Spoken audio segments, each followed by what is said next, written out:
Hi, I'm Dr. Paul Brooks from UCD.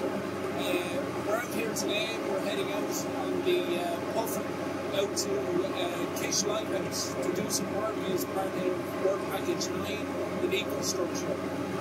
What we want to look at with the Kish Lighthouse are offshore structures. So, as part of Ecostructure 1, we were looking at inshore artificial man-made structures.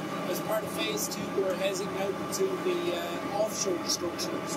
The Kish Lighthouse was built back in 1963 and stands alone out just off the Kish Bank, approximately 10 or 12 miles off of Dublin Bay.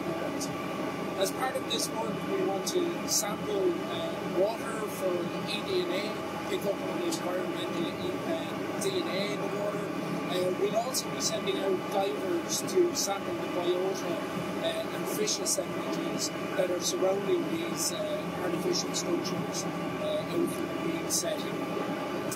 We'll also sample at a number of navigational buoys on the way back into Dublin Port, where we'll also look at the biota, we'll sample the eDNA, and try to understand if these offshore structures play any role in the spread of invasive species back into inshore environments. So environments like seawalls, rock armour that you'll find in and around coal areas.